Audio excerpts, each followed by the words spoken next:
Hi everyone, and thank you so much for joining our webinar today, Harnessing AI for Customer Engagement in Financial Services.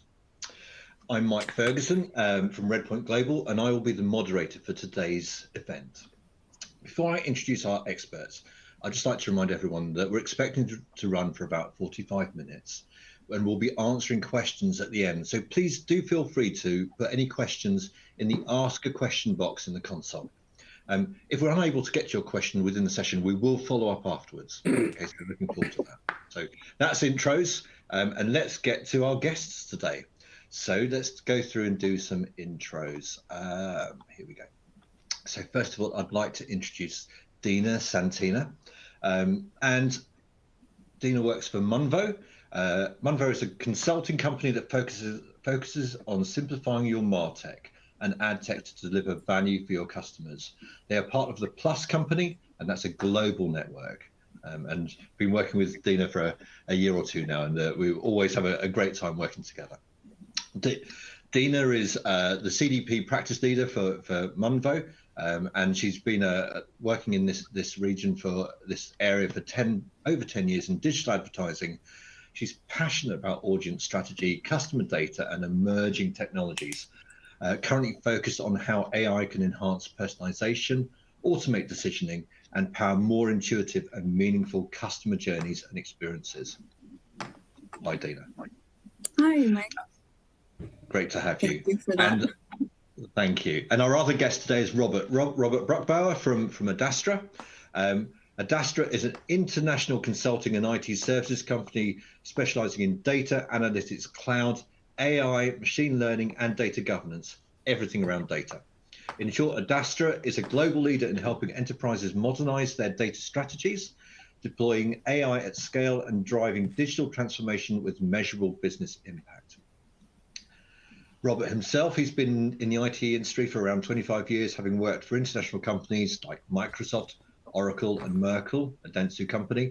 During those years, especially when working for Oracle Retail and the Dentsu Group, he gathered deep know-how in the domains of CDP and marketing automation. Welcome, Robert. Thanks for having me. Hi, Mike. Hey, and hi, great Dina. to have you guys. And again, I've worked with Robert over the last couple of years, and really doing some great stuff together. And we've got a real global spread today. Robert, where are you on the line from? I'm actually located in Vienna, in Austria. So some beautiful city. You should definitely visit it somewhere. I think everyone should visit Vienna at least once in their lifetimes. And Dina, where are you today? I'm in Montreal, Quebec. So, yeah. Also a beautiful city. We have a great food scene and cafe scene. And the summer is the time to come to Montreal. So if ever you're looking for a North American spot, this is it. Fantastic. So definitely need to get there too. And I'm actually located in London in the UK. So again, another great city. And hopefully between us, we've got a good perspective across the whole world and a good global presence here. Right, let's get diving into it. So today we're thinking about how AI can be applied well especially around the customer domain in the financial services industries. And we've got three main areas that we're going to look at. We're going to be looking at how we can build better personas. We're going to be looking at powering personalized interactions, and also how we can create better efficiencies in our operational worlds as well. So let's get into a first question for us, and let's get that lined up. Let's move the slides along. So really quick question to get us going here, and hopefully can I throw this one first to you, Dina, ladies first. So how are some of your clients, the financial services institutions that you're working with, using AI today? So at Munvo, we're seeing a lot of interest in getting into AI. Most companies obviously are betting big on it, knowing that if they don't get into it, they're going to likely fall behind their competitors. But I would say it's a slow uphill battle for most companies, as they're not really ready fully for AI, partly because of data, internal silos, and then interdepartmental politics interdepartmental politics. That's a mouthful. So other than AI being leveraged for like asset creation, image creation, and more recently, like we've been also helping our clients implement what we call smart persona. This is like an AI-powered product that creates synthetic personas to predict audience behavior and improve targeting. And it uses a number of attributes as independent variables to drive those clusters. It's great for customer segmentation, focus group simulation, and campaigning. So there's been some success with that. So to summarize, I would say like financial firms we're working for are really putting a lot of effort into getting into AI, especially for hyper-personalized experiences and leveraging AI to start analyzing customer data like spending habits, financial goals, and life events to start to offer more tailored offers and services. Thank you for that, Dina. That's really interesting. And Robert, what's your perspective been? Well, as you know, we as Adastra, we also have been helping already many different financial institutions actually leveraging AI across the globe. And I think the AI use cases really differ from type to type. So if you look, for example, at a commercial bank with a lot of with retail business with a lot of consumers, customer service, customer communication through chatbots, virtual assistants is, for example, an area they have to cover and that they are really looking into. On the other hand, again, for commercial banks, they also do fraud. So it's not AI is not only about marketing. It's not only about customer communication. It can also cover other areas.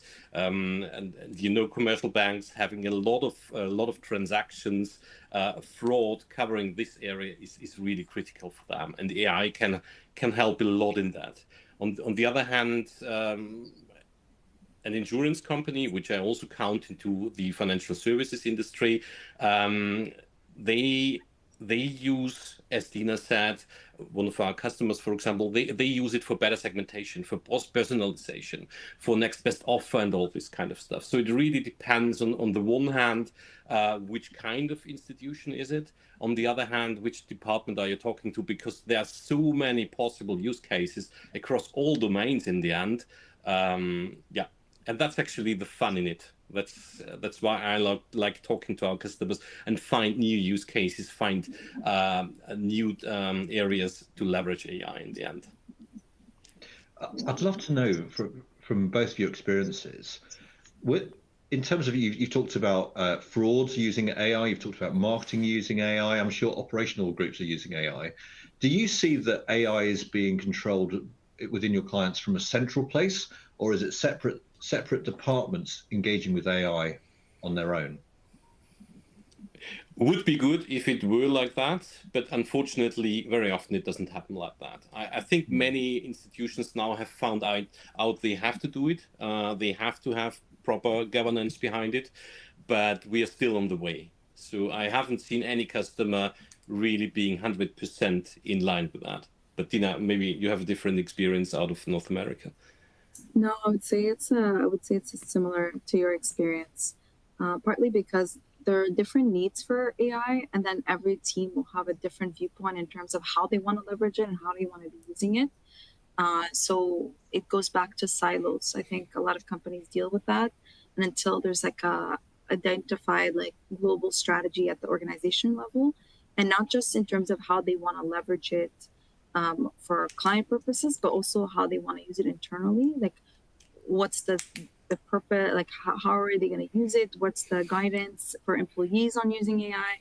I think it starts from that first, and that first steps allows for more cohesive strategy to be applied across the organization for organization, but also customers.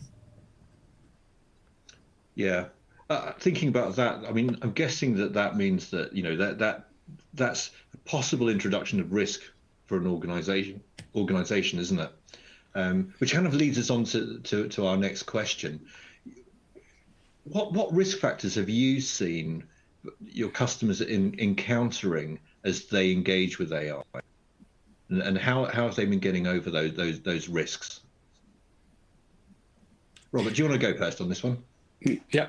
Well, definitely, we already talked about data. So data quality is crucial for that one. So if you really want to leverage AI, if you want to have the right results out of that. So, for example, if we talk about fraud management, if you have too many false positives or false negatives because of bad data quality, because you are missing some data somewhere, then this is obviously negatively impacting the whole thing and the whole company.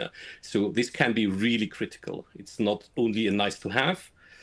Data quality is critical. You have to look after that.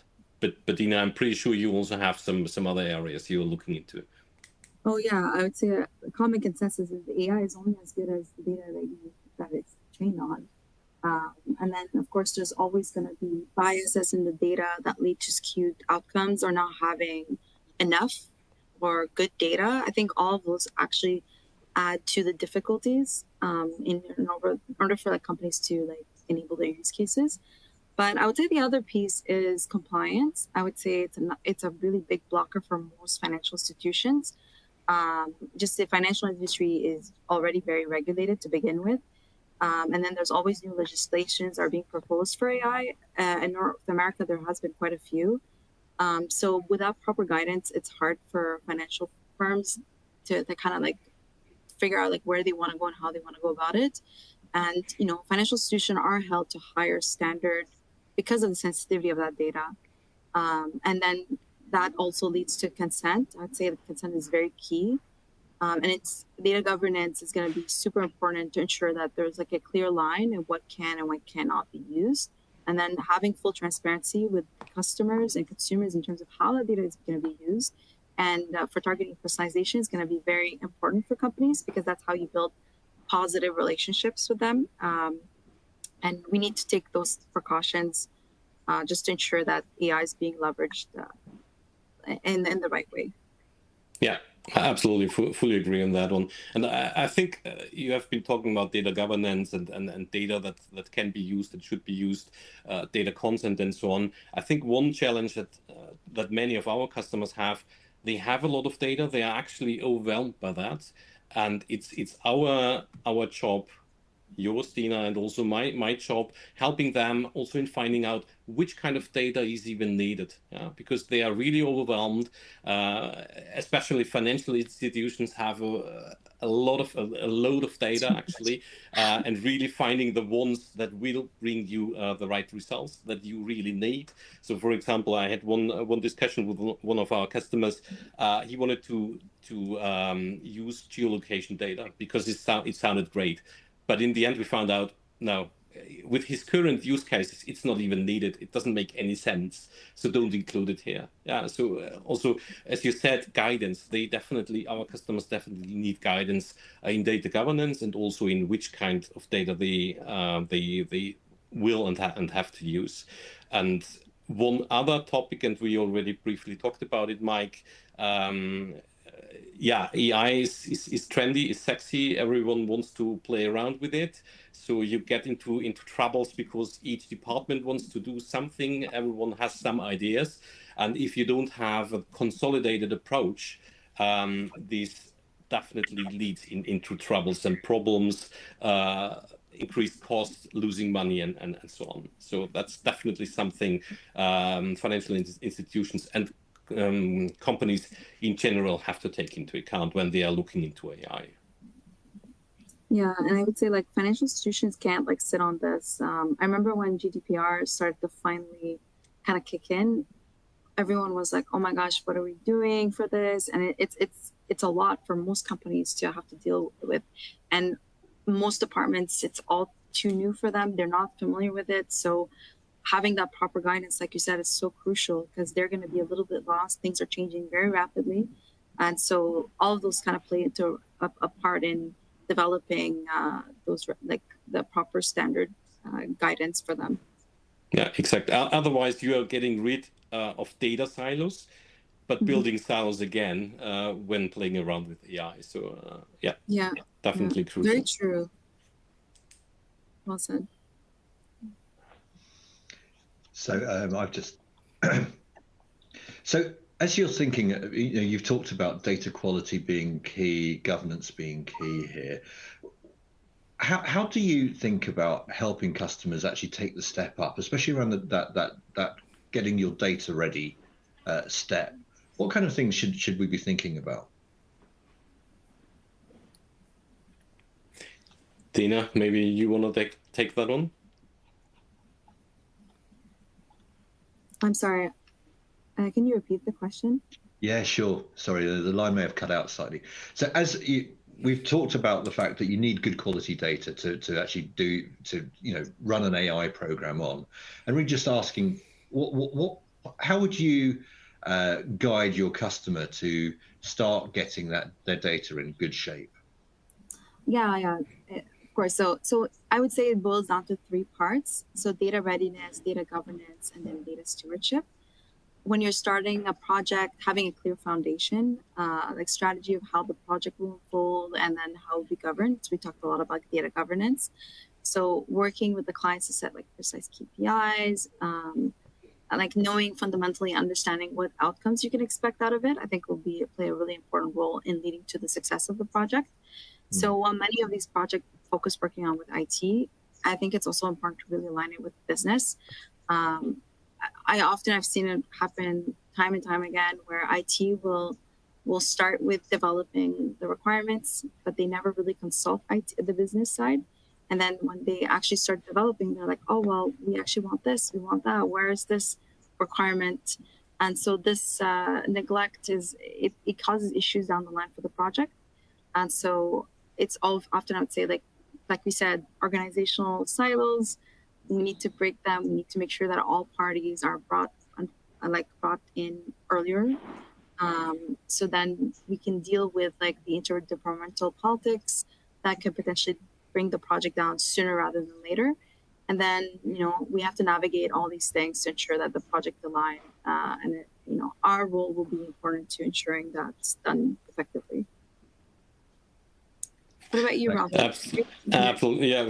Can only fully agree on that one. And I can just emphasize again what you just said.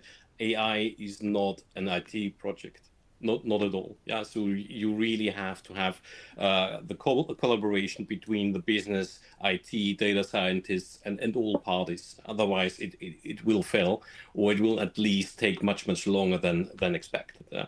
And it's not only about the AI use cases, it's also about, as we are now here talking about data quality and data, very often IT cannot even measure whether data is correct or brought in the right way. Business has to be involved because IT very often cannot even interpret it in the right way. So really bringing all those parties together at one table, that's absolutely crucial. So that has to happen. And yeah, around data quality, I know it's a common saying, but we all know garbage in, garbage out. So you have to set those foundations right across the company. Otherwise, as said, depending on the use case, it might even have critical implications on the business if you get wrong results out of AI, wrong recommendations, and so on. So always be aware. It's not some nice to have. It can be really business critical. And I was like you said, you mentioned like how I think our role has also been to help like bring together the two sides, because oftentimes we need to mitigate and like mediate the understanding so that the two sides, and this is something that we have as a skill set as consultants, we understand the tech, we understand the business, and we can just bring the two halves together to bring about the best result for both parties and any other party at that matter. So yeah. Exactly, and also looking actually at the use cases and if they make sense, because what we have seen very often in the past, someone had some bright ideas and which sounded great in the beginning, but in the end you found out it's just not it cannot be implemented at all with the current technology. So this is also something we definitely have to orchestrate. And there's a Gartner research saying some 50-something% of projects, of AI projects, actually go from POC into production, and this is not enough. So what we see on our side, we also did our measures. I think as Adastra, we are now at around 75. Would be great to have 100%. But this is a number that we definitely have to increase overall over all consulting companies, all companies, because there's a lot of money burnt actually currently. Absolutely. And folks, just moving the questions on slightly here. So we've been talking about, getting our data right and building a better view of the customer. Once we understand who the customer is, let's think about how we actually introduce some personalization into the interaction. So next question to you, and I'm going to throw this one over to Dina. How do you know when to guide a customer to a new product or along the customer journey? Yeah, so I would say it starts by really visualizing the customer journey differently. I would say, like in the past, we always looked at it from a perspective of a funnel. So you're bringing someone down from top to bottom. But reality is that the customer journey is actually a lot more fluid. It needs to be an infinity loop. So essentially what you're learning about your customer and your prospects are being refed into the loop. So then you can keep learning and also leveraging what you know about your customers to your prospects and vice versa. And I think this is a very important step to first and know how to move a person from the next level to the next level. So everything we're learning about a person, we're reapplying, but then also I would say AI adds like a layer to all of this because you have like a better structure in analyzing the customers. We can start to look at demographic data, transaction data, browse behavior, product usage, and external data like social trends and market data. So it is able to really identify those segments. And as you give it better cues, you're really identifying all those different stages and what defines each stage, you can really start to move them from one place to the next. And then as well, like start to identify opportunities for cross-selling, upselling, and then, do more predictive recommendations like next best action.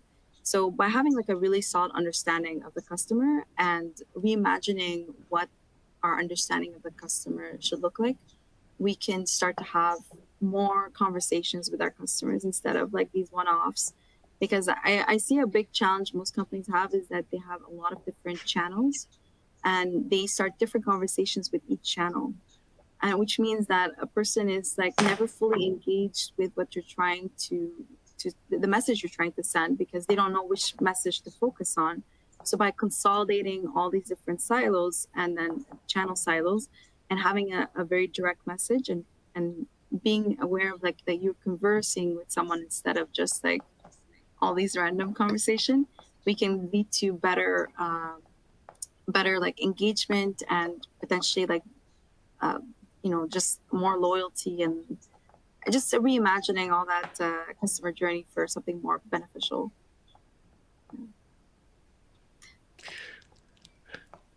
Yeah, absolutely agree on that one, Dina.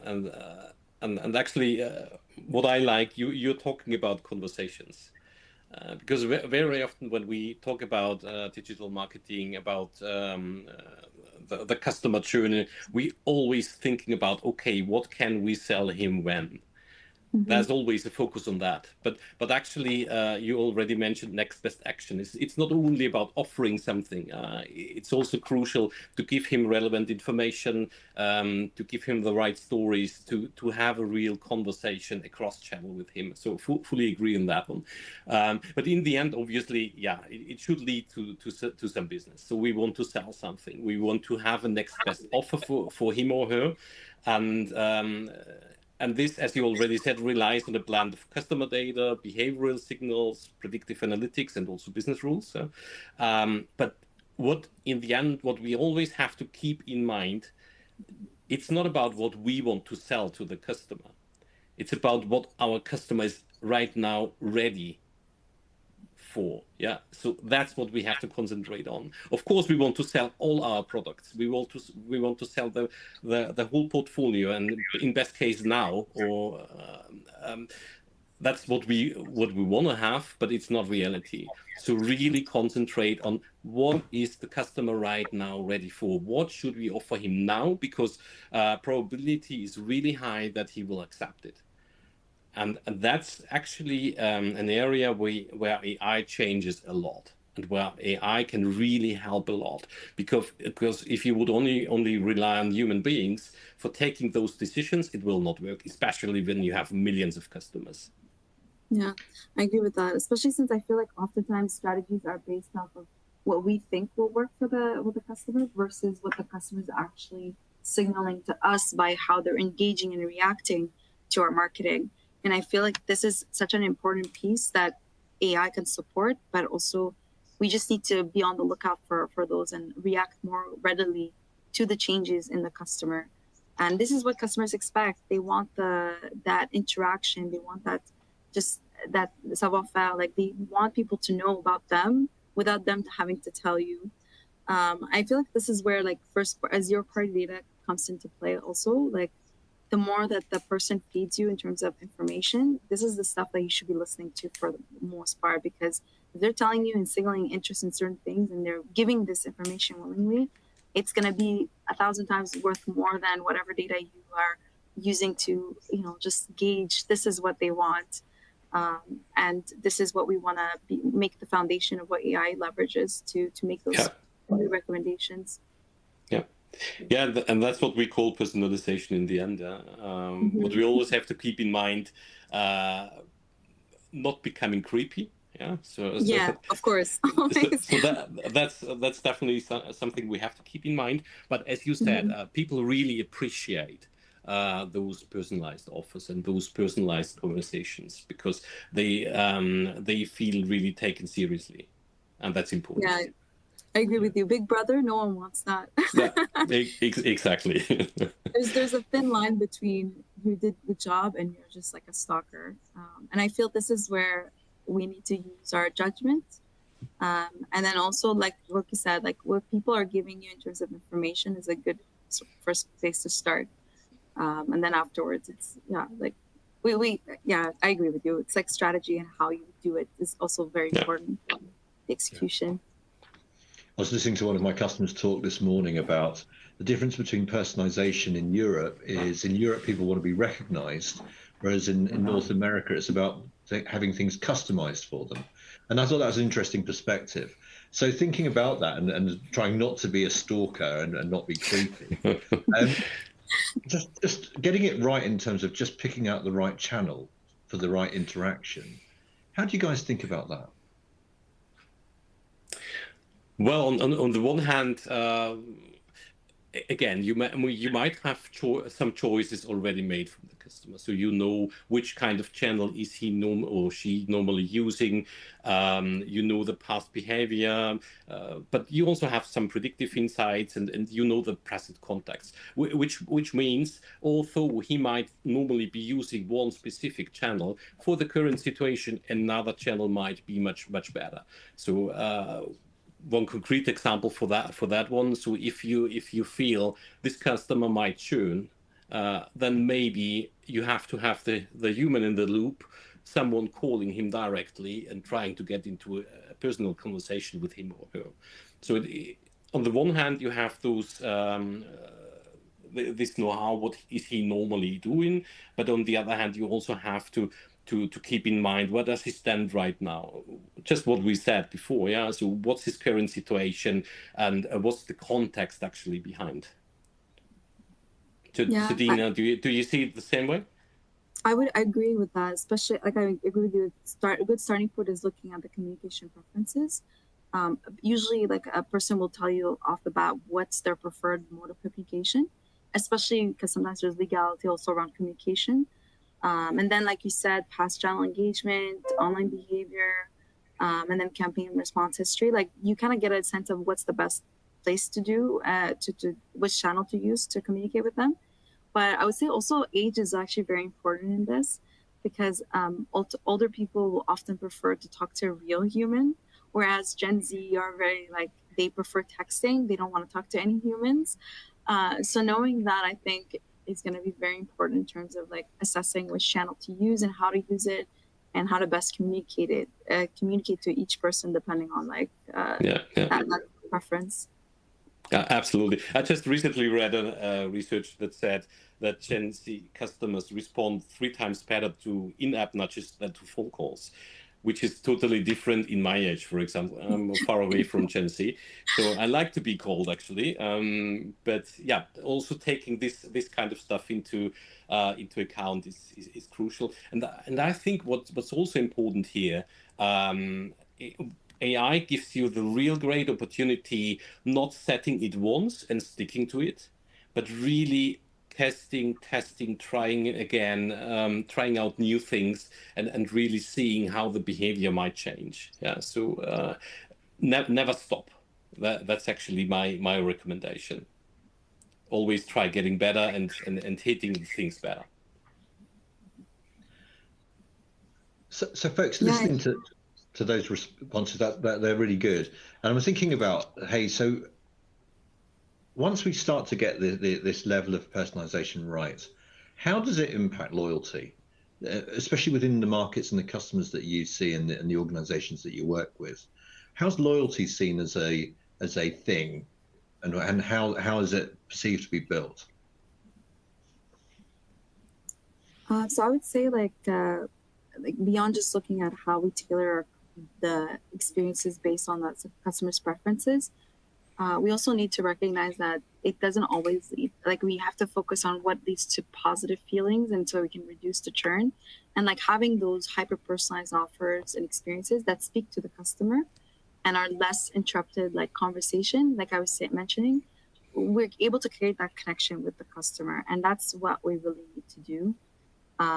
And like I mentioned, I think like the departmental silos is a big thing, and most companies are not doing a good enough job of communicating cohesively to the client and the customer. So it's leading to, it can lead to dissatisfaction. So by having a good understanding of who the customer is and where they are at, we're able to drive better communication in a more meaningful manner.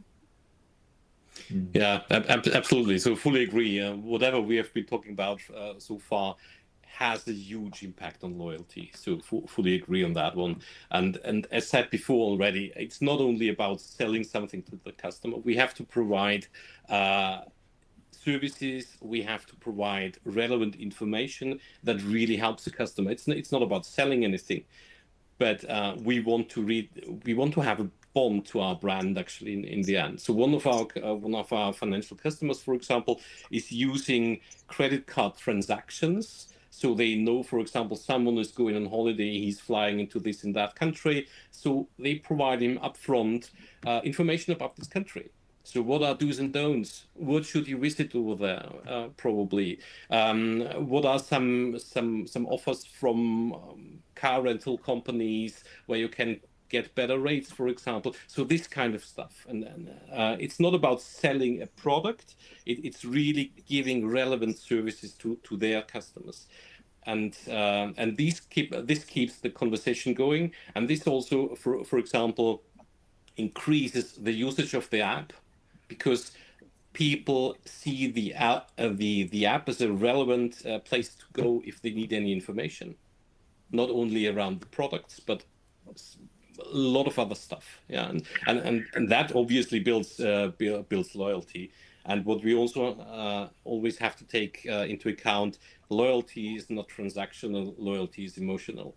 So we really have to build those emotions towards our brand, hopefully positive ones. So this is also really critical. Yeah, I totally agree with you. I think like what a brand stands for and what they support can really influence a person's willingness to support that company as well. So I do think I agree with you, like that plays a big role in how you create that more personalized dynamic with the customer. Absolutely, because in the end, many products are seen as commodities already. So whether you have your bank account here or with that institution, without emotions, you can easily switch. But if you're emotionally bound to one institution because of any reasons, you will not churn. So yeah. Yeah, and it's interesting to think about how, we spend a lot of time working out how the best interactions work with customers.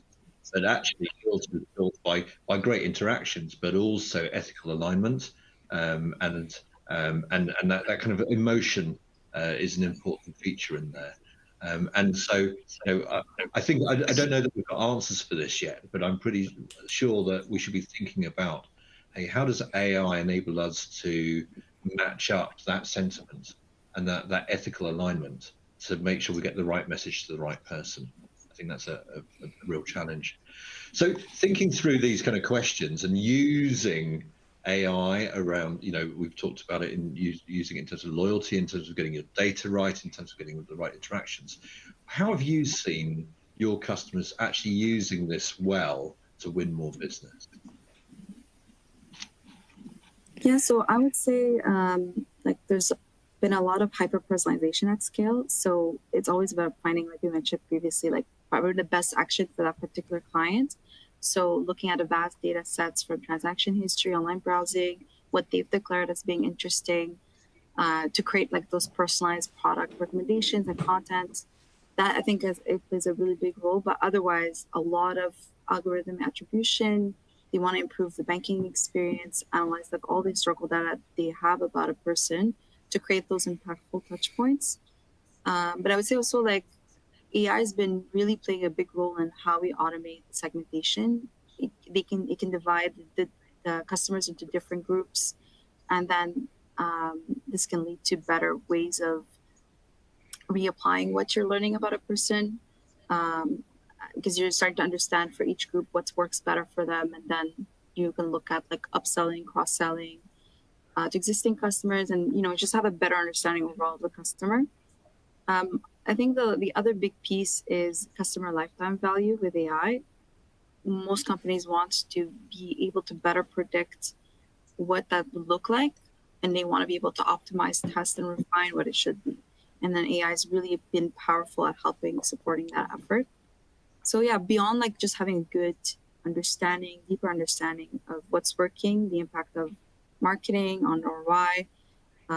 We did have like a client that was had a very sophisticated like test and control holdout, and it was really able to help them understand what was really working and what wasn't, because you could see from how they sliced and diced it, the impact of their efforts, and then this allowed for like a more connected approach and better understanding of their overall results.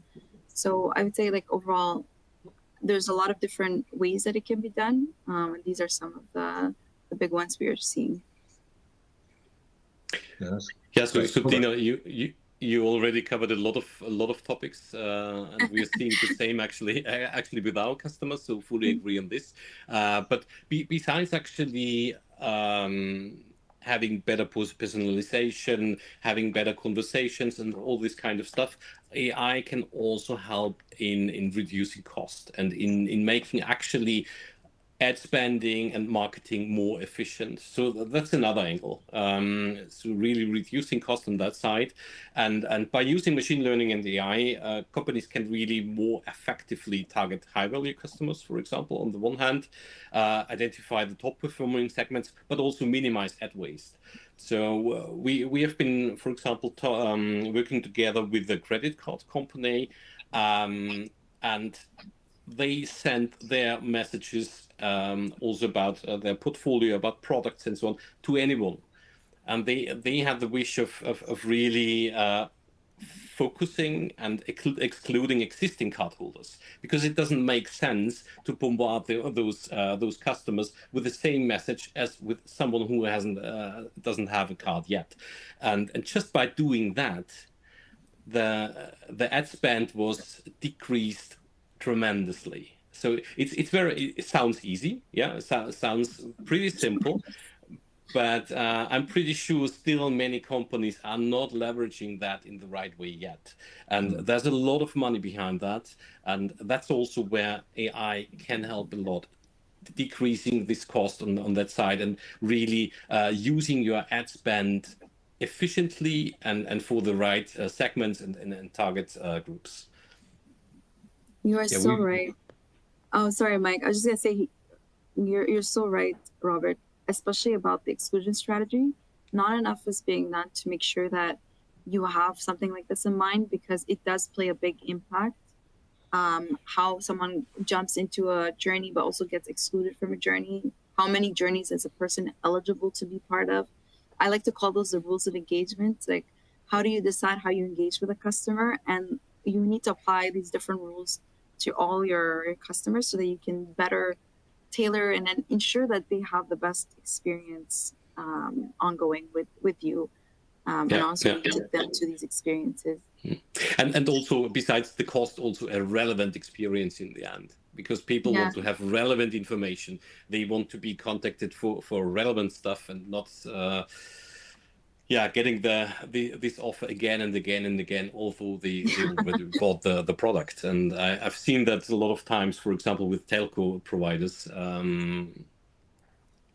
And you are just annoyed when they ask you to buy this cell phone again and again. Yeah, you won't do. It just causes frustration in the end. Absolutely, and you're right. And I think part of that issue boils down to just the data is being just so in disarray. Like, everything is siloed internally. There's not enough being brought all these different data points together so that then you can do that consolidated experience for the user. For sure, it can lead to churn and dissatisfaction. So having something in mind to readily combat that is going to be very crucial for any company. Yeah.